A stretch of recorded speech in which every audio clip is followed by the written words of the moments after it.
ಈಗ ಸ್ಲಮ್ ಬೋರ್ಡ್ದಲ್ಲಿ 7.5 ಲಕ್ಷದಲ್ಲಿ 5 ಲಕ್ಷ ನೀವು ಕೊಡಾತೀರಿ, 1 ಲಕ್ಷ ಬೆನಿಫಿಷರಿ ಕೊಡ್ತಾರೆ, ಇನ್ನು 1.5 ಲಕ್ಷ ರೂಪಾಯಿದ್ದು ಇಲ್ಲ. 1 ಲಕ್ಷ ಬೆನಿಫಿಷರಿ ಕೊಡಬೇಕು, 1.5 ಲಕ್ಷ ಕೇಂದ್ರ ಸರ್ಕಾರದಿಂದ ಕೊಡ್ತಾರೆ. 1.5 ಲಕ್ಷ ಕೇಂದ್ರ ಸರ್ಕಾರದಿಂದ ಬರ್ತದೆ. ಆಮೇಲೆ ಇನ್ನೊಂದು ಕೇಂದ್ರ ಸರ್ಕಾರದಿಂದ 1.5 ಲಕ್ಷ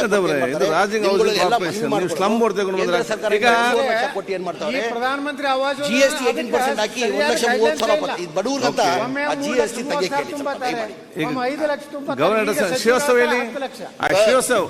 ಉತ್ತರ ಕೊಟ್ಟಿದ್ದಾರೆ ಸಮರ್ಪಕವಾಗಿ. ನಿಮ್ಮ ಡೌಟ್ ಏನಂತ ಕೇಳಿ ಸರ್. 1 ನಿಮಿಷ. ಸನ್ಮಾನ್ಯ ಸಚಿವರು ಹೇಳ್ದಂಗೆ ಇದಕ್ಕೆ ಇದೇ ಪ್ರಾಜೆಕ್ಟ್ಗೆ 19/3/2023 ಒಂದ್ಸಲ ಶಂಕುಸ್ಥಾಪನೆ ಕಾರ್ಯಕ್ರಮ ಆಗೋಗಿದೆ. ಸನ್ಮಾನ್ಯ ಬಸವರಾಜ ಬೊಮ್ಮಾಯಿ ಅವರು ಮೈಸೂರಲ್ಲಿ ಇದೇ ಕಾರ್ಯಕ್ರಮಕ್ಕೆ ಒಂದ್ಸಲ ಶಂಕುಸ್ಥಾಪನೆ ಮಾಡಿಬಿಟ್ಟಿದ್ದಾರೆ ಸರ್.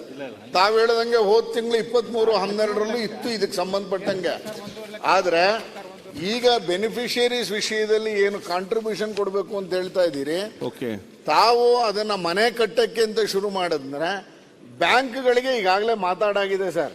ಈ ಫಲಾನುಭವಿಗಳ ಜೊತೆ ಬ್ಯಾಂಕ್ ಅವ್ರನ್ನ ಕೂರಿಸಿ ಒಂದು ಸ್ಟೇಜ್ ಮನೆ ಶುರು ಆಗಿದೆ ಅಂತ ಆದ್ರೆ ಬ್ಯಾಂಕ್ಗಳು ಫಲಾನುಭವಿಗಳಿಗೆ ಹಣ ಕೊಡ್ಲಿಕ್ಕೆ ರೆಡಿ ಇದ್ದಾರೆ. ಏನು ಸನ್ಮಾನ್ಯ ಸಚಿವರು ಹೇಳ್ದಂಗೆ 6.5 ಲಕ್ಷ ರೂಪಾಯಿ ಒಬ್ಬ ಫಲಾನುಭವಿ ಕಟ್ಟಬೇಕಾಗುತ್ತೆ. ಅದರ ಮೊತ್ತವನ್ನ ಬ್ಯಾಂಕ್ಗಳು ನಾವು ಸಾಲ ಕೊಡ್ತೀವಿ ಅಂತ ಹೇಳಿದ್ದಾರೆ. ಹಾಗಾಗಿ ಕೆಲಸ ಒಂದು ಬೇಗನೆ ಶುರು ಆದ್ರೆ ಮಿಕ್ಕಿದೆಲ್ಲ ಸರಿ ಹೋಗುತ್ತೆ ಅಂತ ಅನ್ಸುತ್ತೆ. ಓಕೆ.